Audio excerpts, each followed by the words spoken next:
नमस्कार, the Naveen Purohit show में आपका स्वागत है। मैं हूं आपके साथ नवीन पुरोहित और आज हमारे साथ मौजूद हैं मध्य प्रदेश के मुख्य निर्वाचन पदाधिकारी वरिष्ठ IAS श्री अनुपम राजन जी।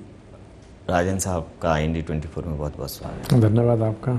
लोकतांत्रिक व्यवस्था में चुनाव बहुत महत्वपूर्ण घटक है और देश के आम चुनावों पर पूरे विश्व की नज़र रहती है। बहुत बड़ा इवेंट है, तो आम चुनाव बहुत अच्छे से संधारित हों, संचालित हों, उसके लिए क्या कुछ तैयारियां हैं? देखिए, सारी तैयारी है। अपने राज्य में चुनाव 4 चरणों में और उसकी तिथियां जो हैं 19 अप्रैल है, 26 अप्रैल है, फिर 7 मई है, 13 मई है।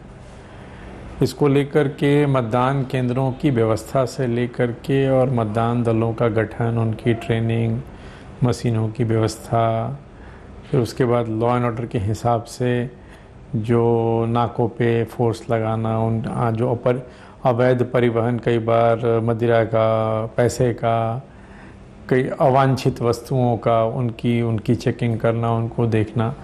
तो जैसा आपने कहा कि ये बहुत मैसिव एक्सरसाइज है, बहुत बड़ा काम है और पूरे कंट्री में एक साथ होता है तो इसको लेकर के जितनी एक्टिविटीज़ हैं वो सभी समय सीमा में अपने हिसाब से संपादित हों सही ढंग से, उसको लेकर के हमारी पूरी तैयारी है। चाहे वो स्ट्रांग रूम हो, काउंटिंग सेंटर हो, डिफरेंट टाइप के ऐप्स हैं, तकनीक का अच्छा खासा आजकल उपयोग होने लगा है, तो हर चीज़ की तैयारी हर स्तर पे बिल्कुल पुख्ता है और हम राज्य में चुनाव कराने के लिए बिल्कुल तैयार हैं। जी, अभी हाल में ही विधानसभा का जो चुनाव है वो संपन्न हुआ और उसको भी निर्वाचन आयोग ने बहुत ही सुव्यवस्थित तरीके से संपन्न कराया।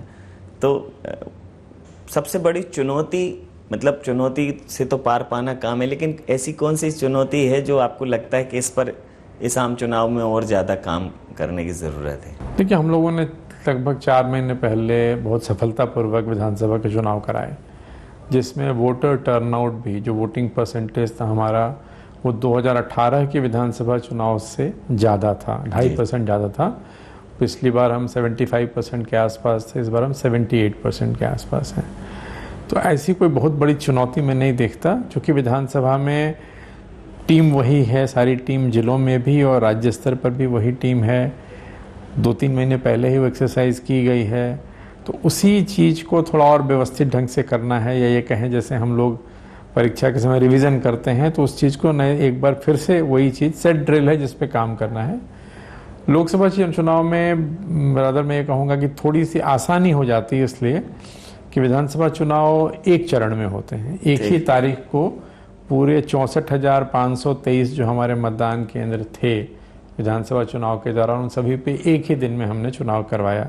तो सारी गतिविधि एक दिन में होती है, जबकि लोकसभा में वो 4 दिन में टूट जाती है। तो टारगेट कह लें या जो काम है थोड़ा सा छोटा हो जाता है, उसको हिस्सों में तोड़ देते हैं, लेकिन गतिविधियां वो सारी होती हैं जो हम विधानसभा में करते हैं। तो सभी गतिविधियों को लेकर के हम लोग बिल्कुल सजग हैं और सख्त भी हैं। मैं ये नहीं कहूँगा कि चुनौती नहीं है, इसका कारण ये है कि हमने बहुत आसान है लेकिन मतदान दल को मतदान केंद्र तक पहुँचाने से लेकर के उसकी वापसी और साथ साथ कानून व्यवस्था, विशेष रूप से जो ग्वालियर चंबल का हमारा संभाग है, जहाँ कुछ इस तरह की हिस्ट्री रही है कि कई बार कानून व्यवस्था की दृष्टि से हमें ज़्यादा सतर्कता और सजगता बरतनी पड़ती है, तो वहाँ भी सुरक्षा के मानकों के हिसाब से हमारी पूरी तैयारी है। और मैं पूर्णतः आश्वस्त हूँ कि हम लोग बिल्कुल आयोग के जो निर्देश हैं उसके हिसाब से फ्री, फेयर और पीसफुल पोल मध्य प्रदेश में कराएंगे। जी, फ्री, फेयर और पीसफुल, स्वतंत्र, निष्पक्ष और शांतिपूर्ण मतदान, ये हमेशा से मतलब मध्य प्रदेश में होता आया है, अगर एक आध छुटपुट घटनाओं को छोड़ दें। लेकिन आचार संहिता के उल्लंघन को लेकर अब खासकर जो हेट स्पीच का दौर है उसको लेकर चुनाव आयोग भी बहुत सख्त है और राजनीतिक दल एक दूसरे पर आरोप प्रत्यारोप लगाते हैं, शिकायतों की बाढ़ आ जाती है और एक तय समय सीमा में उसका निराकरण करना, ये मुझे लगता है कि एक चैलेंज ही है। तो कैसे शिकायतें एंडोर्स होती हैं और उनको कैसे फिर उनका सॉल्यूशन? नहीं, सही कहा आपने कि तकनीक का उपयोग के साथ साथ दुरुपयोग भी होता है। जी जी। तो जो सोशल मीडिया के डिफरेंट प्लेटफॉर्म्स हैं, और ख़ास करके अब जैसे एआई का उपयोग बढ़ गया, फेक न्यूज़ बढ़ गई, तो कई बार मिस इन्फॉर्मेशन, और वो तेज़ी से फैलती भी है। सही सूचना की बजाय गलत सूचना और तेज़ी से फैलती है। तो उसका पॉलिटिकल पार्टीज़ कई बार, या उनके जो समर्थक या कार्यकर्ता हैं या कोई भी थर्ड पार्टी उसका उपयोग करती है। तो जब भी इस प्रकार की चीज़ें आती हैं, हम लोगों की एक लंबी चौड़ी टीम है जो प्रिंट मीडिया को, इलेक्ट्रॉनिक मीडिया को लगातार मॉनिटर करती है। एक इसी दफ्तर में एक सेल बना हुआ है जहां सारे चैनल्स को मॉनिटर करते हैं। उसके अलावा अखबार को मॉनिटर करते हैं। करीब 25 से 50 लोगों की टीम है जो डिफरेंट सोशल मीडिया प्लेटफॉर्म्स को कीवर्ड्स के माध्यम से मॉनिटर करती है। तो कोई भी ऐसा ट्वीट, कोई भी ऐसा इंस्टाग्राम पे पोस्ट, कोई भी फेसबुक पे इस तरह की बात जो भ्रामक है या जो दुर्भावना फैला सकती है, जैसे आप चिंता व्यक्त कर रहे हैं, तो उसको हम लोग तत्काल फैक्ट चेक करते हैं, उसका अपने हैंडल्स से बताते हैं कि सही नहीं है। इसके साथ साथ जो डिफरेंट सोशल मीडिया के प्लेटफॉर्म्स हैं उनके साथ टेक डाउन एग्रीमेंट है, तो उनसे उस पोस्ट को, जो सो कॉल्ड विवादित पोस्ट है, अपने को लगता है कि सही पोस्ट वो नहीं है, तो उसको उससे वहाँ से हटवाते भी हैं, डिलीट भी कराते हैं। लेकिन ये बात सही है कि शिकायतों की बाढ़ होती है। तो सोशल मीडिया की बात हो, शिकायतों की बाढ़ होती है, सही भी होते हैं, गलत भी होते हैं, ज़्यादातर गलत होते हैं। लेकिन हर एक शिकायत जो हमें प्राप्त होती है उसको पढ़ के लगता है कि शिकायत सही नहीं है। आप भी पढ़ेंगे तो आपको लगेगा कि ये तो बढ़ा चढ़ा के की गई है और ये सत्यता से दूर प्रतीत होती है। लेकिन हर जो शिकायत प्राप्त होती है उसकी हम लोग जांच कराते हैं, और जांच के बाद यदि वो शिकायत सही नहीं है तो फिर उस पर कोई कार्रवाई नहीं होती, और जहाँ शिकायत सही पाई जाती है तो उस पर हम लोग कार्रवाई करते हैं, चाहे वो किसी व्यक्ति के खिलाफ हो, किसी संस्था के खिलाफ हो, किसी संबंधित दल के खिलाफ हो। अब चूंकि संवैधानिक संस्थाओं पर इस समय आरोप प्रत्यारोप के दौर चल रहे हैं, तो संवैधानिक संस्थाओं पर भी सवाल उठते हैं। हालांकि संस्थाएं अपनी यथासंभव क्षमता से अपना काम करती रही हैं देश में और कर रही हैं। जैसे वीवीपैट करके एक सिस्टम है सर, तो वो ईवीएम की निष्पक्षता को और ज़्यादा बेहतर तरीके से स्थापित करने के लिए उसको अमल में लाया गया है। तो राजनीतिक दल या जो चुनाव में भाग लेते हैं राजनेता, वो कम से कम संवैधानिक प्रक्रिया पर सवाल उठाएं, क्योंकि बहुत ज़्यादा जब इस विषय में चर्चा होती है तो एक आम जनमानस के बीच में एक संदेश गलत जाता है, अकारण ना हो। तो इन राजनीतिक दलों से कोई वार्तालाप, इनके साथ कोई सेमिनार, कोई वर्कशॉप की, जब चीज़ें निष्पक्षता की तरह स्थापित की जा रही हैं पूरी निष्पक्षता के साथ, फिर एक खोखली बयानबाजी, एक लोकप्रियता के लिए कुछ भी स्टेटमेंट देना, क्योंकि फिर सवाल खड़े होते हैं, संशय बनता है सर। देखिए, कौन क्या कहता है उस पर तो मैं कोई टिप्पणी नहीं करना चाहूँगा कि जो ऐसा आपने जिन शब्दों का प्रयोग किया, जैसा आपने कहा कि इनके साथ संवाद या वार्तालाप या इंगेज करना, इनके साथ बात करना, वो हम लोग लगातार करते हैं। पूरे चुनाव की प्रक्रिया के दौरान कोई भी गतिविधि जो हम करते हैं उसकी सूचना न सिर्फ राज्य स्तर पे बल्कि जिला स्तर पे भी हमेशा राजनीतिक दलों के लोगों को दी जाती है। उदाहरण के लिए मैं बताऊं, जैसे मतदाता सूची है, जो वोटर लिस्ट हम बनाते हैं, तो वोटर लिस्ट का जब हम प्रकाशन करते हैं शुरू में ड्राफ्ट, उसकी कॉपी भी देते हैं पॉलिटिकल पार्टी के लोगों को, सीडी भी देते हैं और हार्ड कॉपी भी देते हैं। जब हम वोटर लिस्ट की फाइनल करते हैं तो उसकी भी कॉपी देते हैं। जिला स्तर पे कलेक्टर अपने अपने ज़िले के देते हैं, और राज्य स्तर में पूरे राज्य की कॉपी देता हूँ, सभी जो रिकग्नाइज पॉलिटिकल पार्टी हैं। इसके अलावा मशीनों की जैसे बात हुई आपने की, तो जब मशीनें आती हैं स्ट्रॉन्ग रूम में रखते हैं, उसकी जानकारी देते हैं। इनकी उपस्थिति में स्ट्रॉन्ग रूम सील होता है। जब भी स्ट्रॉन्ग रूम खुलता है तो उनकी उपस्थिति में होता है। जब हम लोग एफएलसी करते हैं, मशीनों की फर्स्ट लेवल चेकिंग करते हैं, तो राजनीतिक दलों के प्रतिनिधियों की उपस्थिति में होता है। कमीशनिंग करते हैं, उनकी उपस्थिति में होता है। उसमें जब हम मॉक पोल करते हैं, पोलिंग एजेंट्स की उपस्थिति में होता है। तो हर स्टेज पे जहाँ भी मशीनों का उपयोग होता है वो राजनीतिक दलों के प्रतिनिधियों की उपस्थिति में होता है। उसके बाद भी यदि, जैसा आपने कहा, इस तरह की कोई बयान आते हैं या कोई बात कही जाती है, तो हम लोग लगातार वस्तु स्थिति उनके सामने रखते हैं, और वस्तु स्थिति ये है कि मशीनें जो हैं वो 100% सुरक्षित हैं, और इन्हीं मशीनों का उपयोग हर चुनाव में होता है। कहीं परिणाम पक्ष में आते हैं, कहीं विपक्ष में आते हैं। वीवीपैट का जो उपयोग है सर, वो उसको लेकर भी मांग उठ रही है कि वो हर मशीन के साथ अटैच किया जाए, और कई बार उपयोगी भी सिद्ध होती है। जब इस प्रकार के किसी पोलिंग पर सवाल उठते हैं तो उससे क्रॉस चेक किया जा सकता है, मिलान कर लेते हैं। तो इसको लेकर चुनाव आयोग का क्या सोच है? नहीं, देखिए, वीवीपैट हर मशीन के साथ जुड़ा होता है। ऐसा नहीं है कि वीवीपैट 10 मशीनों पे एक वीवीपैट होता है। हर मशीन के हर मतदान केंद्र पे एक बैलेट यूनिट होती है, एक कंट्रोल यूनिट होता है, एक वीवीपैट होता है। ये 3 मशीनों का सेट होता है जिसके माध्यम से मतदान केंद्र पे मतदान की व्यवस्था होती है। वीवीपैट में आपको पर्ची दिखती है, जो बटन आपने दबाया होता है वो पर्ची दिखती है। 7 सेकंड के बाद पर्ची गिर के उसमें कट जाती है, उसमें कट के गिर जाती है। फिर वो पर्चियाँ गिनती के समय देखी जाती हैं। जब हम लोग गिनती करते हैं, जब काउंटिंग होती है, तो एक विधानसभा की काउंटिंग के बाद 5 वीवीपैट रैंडमली, मतलब उसका कोई चिन्हांकित नहीं है, 5 वीवीपैट मशीनें रैंडमली लाई जाती हैं और उनकी पर्चियां गिनी जाती हैं। एक तरफ आपने कंट्रोल यूनिट से गिनती करी, तो मान लीजिए कंट्रोल यूनिट में 700 वोट हैं, तो आप उस वीवीपैट की फिर पर्ची गिनते हैं कि ये 700 पर्चियां हैं कि नहीं हैं। फिर आप ये देखते हैं कि इन 700 वोटों में से एक किसको कितना मिला, और उसकी पर्ची से उसको मिलान करते हैं। पिछले विधानसभा चुनाव में 230 हमारी असेंबली कॉन्स्टिट्यूएंसी थी। 230 में अगर आप 5 से गुना करते हैं तो लगभग 1300 के आसपास ये मशीनों की, ये वीवीपैट की गिनती हुई। एक भी वीवीपैट की पर्चियों में और मशीन में जो वोट थे, कहीं भी कोई अंतर नहीं दिखा। तो अब, और अगर आप कंट्री की बात करें तो आप सोचें कि 543 पार्लियामेंट्री कॉन्स्टिट्यूएंसी है। एक पार्लियामेंट्री कॉन्स्टिट्यूएंसी में लगभग 7-8 विधानसभाएं होती हैं, और हर में आप 5-5 मशीनें गिनते हैं। तो आज तक कभी ऐसा नहीं हुआ कि साहब इसमें कुछ ज़्यादा वोट दिख रहे हैं या इसमें कम दिख रहे हैं, या पर्चियाँ ज़्यादा हैं वोट कम है। तो कोई ऐसी मिसमैच की स्थिति नहीं है। इसलिए 5 वीवीपैट की गिनती इनसे रैंडमली की जाती है, और वो सही पाई गई हैं अभी तक। तो जी, तो ये एक बड़ा वक्तव्य है। इसको मुझे लगता है कि हमारा नैतिक दायित्व भी है कि हम इसको प्रसारित करें कि जब ऐसी फेयर प्रक्रिया है और इतनी बड़ी संख्या में अचानक कोई भी मशीन की वीवीपैट से मिलान किया जा रहा है और कभी कोई खामी नहीं निकली, तो प्रक्रिया पर सवाल उठाना अर्थहीन हो जाता है। लोग चुनाव आयोग की प्रक्रिया को समझें, जुड़ें। राजनेताओं से तो बात करते हैं, आप तमाम तरह की अवेयरनेस ड्राइव भी चलाते हैं चुनाव आयोग की तरफ से, तो लोग इस कैंपेन में जुड़ें। इस बार गर्मी ज़्यादा है तो लोगों को लाइन में लगना पड़ता है, तो थोड़ा जिम्मेदारी का भी एहसास हो, थोड़ी सुविधाएं बढ़ें, दोनों ही काम की आवश्यकता है सर।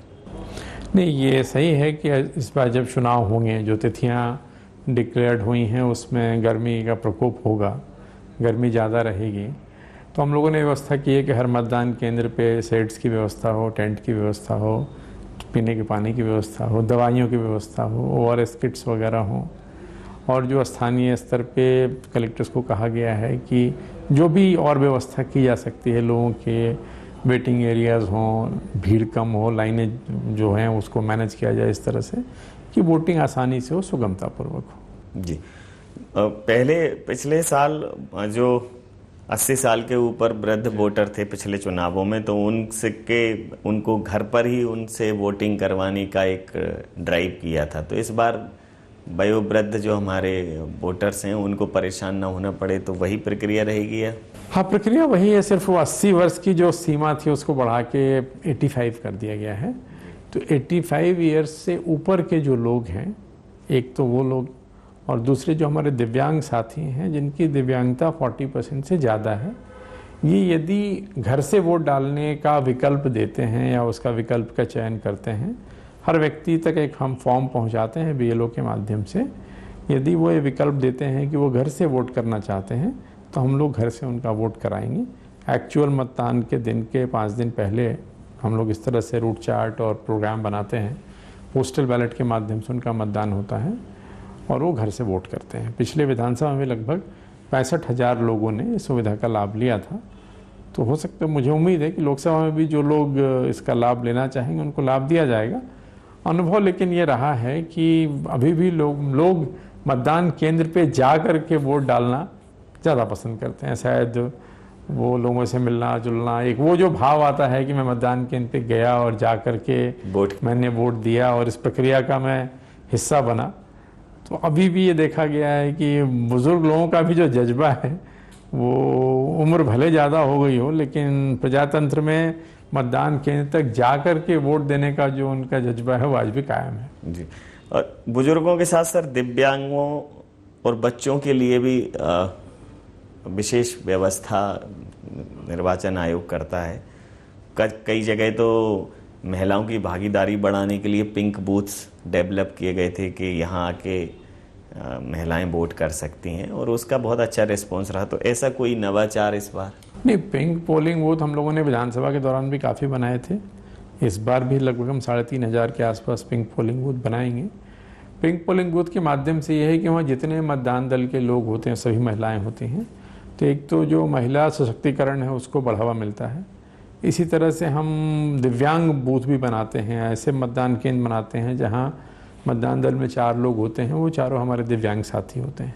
तो कहने का आशय ये भी होता है कि हम जो ऐसा कोई काम नहीं है जो हम नहीं कर सकते, जिनको हम दिव्यांग शब्द ने दिया है, तो हम उनके बूथ्स भी बनाते हैं। यूथ के भी वोट हम बना रहे हैं बूथ, कि जहाँ पे चारों के चारों जो मतदान दल के लोग हैं आपको काफ़ी कम उम्र के मिलेंगे। तो हो सकता है 25 साल, 27 साल, 28 साल, 30 साल के अंदर के लोग मिलेंगे। तो पूरा प्रयास है कि सभी माध्यमों का उपयोग करके वोटिंग का जो परसेंटेज है उसको बढ़ाया जाए, और इसके लिए तमाम जो प्रचार प्रसार के संचार के माध्यम है उनका हम लोग उपयोग कर रहे हैं। जी, जैसा आपने कहा कि प्रचार प्रसार संचार के माध्यमों के उपयोग से लगातार अवेयरनेस बढ़ाई जा रही है, तो प्रचार प्रसार निश्चित रूप से हमेशा राजनीतिक दलों पर प्रचार प्रसार के आरोप लगते हैं, लेकिन जब प्रजातांत्रिक व्यवस्था में निष्पक्षता और संवैधानिक व्यवस्था के लिए प्रचार प्रसार होता है तो लोगों में भरोसा जागता है। तो ये चूँकि एक लंबी प्रक्रिया है, अभी चुनाव की करीब 80 दिन से ऊपर का ये पूरा टाइम है, तो ये ड्राइव कब तक प्रचार प्रसार की सर हर चरण में चलेगी, क्योंकि एक बार में होना नहीं है? नहीं, तो ये लगातार हम लोग काम कर रहे हैं। जैसे अभी हमारे 75 विधानसभाओं में 75 प्रचार वाहन चल रहे हैं, जिनके माध्यम से जहाँ जहाँ वोटिंग कम हुई थी वहाँ हम लोगों ने 75 असेंबली कॉन्स्टिट्यूंसीज में हम प्रचार वाहनों के माध्यम से प्रचार कर रहे हैं। इसके साथ साथ हर ज़िले में जो हमारी स्वीप की टीम है, कहीं पे जो भी स्थानीय वाद विवाद प्रतियोगिता, कहीं रंगोली, कहीं मेहंदी, कहीं मानव श्रृंखला, कहीं कोई रैली, बाइक रैली, तो तमाम तरह के जो प्रचार प्रसार की गतिविधियाँ होती हैं, जिसमें आप युवाओं को इंगेज करो, जिसमें आप महिलाओं को इंगेज करो, जो लोकल, जैसे भगोरिया था अभी कुछ दिन पहले, तो जहाँ जो लोकल तीज त्यौहार हैं उसमें भी आप ये इसका उपयोग कर लेते हैं। होली थी अभी, तो गुलाल के जो पैकेट हैं उस पर वो स्व सहायता समूह की महिलाओं के माध्यम से उस पर स्टिकर चिपका दिया। जैसे आप देखें ऑटो के पीछे स्टिकर चिपकाते हैं हम लोग, मोटरसाइकिल्स पे, जो ये सिटी बसेज हैं इनका, तो हर वो माध्यम जिसका कई लोग काफ़ी नवाचार करते हैं। पिछली बार ऐसे मुझे याद है कि गैस सिलेंडर्स पे जो गैस घर घर जाते हैं उसका उपयोग किया गया वोट की तिथि बताने के लिए। इवन ये जो बस स्टैंड्स हैं और बस स्टॉप्स हैं उस पे करते हैं। तो कई मोबाइल के पीछे, मोबाइल के कवर में लगा दिया गया स्टिकर्स। तो हर चीज़ जिसको जो समझ में आता है वो करता है, और ज़िले में काफ़ी अच्छे नवाचार भी लोग करते हैं। तो हर माध्यम का उपयोग करके वोटर्स को जागरूक करना और इस बात के लिए प्रेरित करना कि मतदान के दिनांक को आप आकर के वोट जरूर करिए। जी, जिस प्रकार से एक चूँकि इस दौरान लंबा टाइम पीरियड है, वो अगर हम अपने कैलेंडर की बात करें तो शादी विवाह के मुहूर्त भी उसी दौरान हैं, और ग्रामीण अंचलों में खूब बढ़ चढ़कर ये सब कार्यक्रम होते हैं, खरीदारी भी होती है। तो कई बार जो कैश है या अन्य परिवहन है उस पर लोगों की एक समस्या आती है, सामने के व्यापारियों की भी समस्या आती है कि चेकिंग के नाम पर उनको परेशान न किया जाए। मतलब एक वाजिब कारण ही हो तभी ऐसा, तो बड़ा संतुलन बना के रखना पड़ता है, क्योंकि आचार संहिता बेसिकली सख्त व्यवहार के टाइम पीरियड के तौर पर जानी जाती है। वैसे तो ये हमेशा ही होना चाहिए, लेकिन ये 2-3 महीने लोगों को ऐसा लगता है कि जैसे बांध दिया गया हो। सख्ती हो, विनम्रता के साथ हो, ऐसे एक तो ये है। और ये ताकीद हम लोग हर उस दल को भी करते हैं जिनके माध्यम से काम होता है। आपने बिल्कुल सही कहा कि ये कब कतई हमारा प्रयास नहीं होता या हम ज़्यादा ध्यान रखते हैं कि लोगों को दिक्कत नहीं हो। चूँकि ये बात सही है कि जब गाड़ियाँ रुकती हैं और नाकों पे उनकी चेकिंग होती है और वो अपने किसी काम से जा रहा है, उसके पास कोई ऐसी गलत चीज़ नहीं है, तो परेशान होता है। उसको लगता है क्यों आखिर मेरी डिक्की क्यों खुलवाई जा रही है, मेरा सूटकेस क्यों देखा जा रहा है।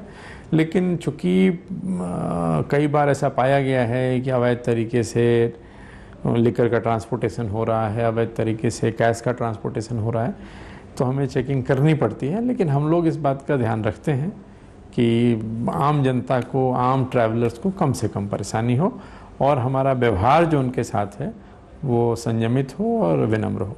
जी, तो मध्य प्रदेश में अभी हाल में ही एक सफलतापूर्वक विधानसभा चुनाव को आप संपन्न करा चुके हैं। ये लोकसभा का चुनाव, देश का सबसे बड़ा चुनाव, ये भी सफलतापूर्वक संपन्न हो, उसके लिए प्रदेश की जनता को आपके माध्यम से एक संदेश। नहीं, मैं आपके माध्यम से, इस चैनल के माध्यम से सभी जो हमें देख रहे हैं सभी दर्शकों से यही अनुरोध करना चाहूँगा। जैसा आपने सुना और आप जानते भी हैं कि हमारे यहाँ 4 चरणों में चुनाव हैं। आपके क्षेत्र में जिस दिन भी मतदान हो, आप वोट जरूर करिए। अपने मतदान केंद्र पे जाएं और वोट करें।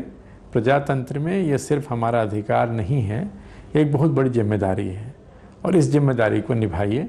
मैं आपसे फिर अपील करता हूँ कि वोट जरूर कीजिए।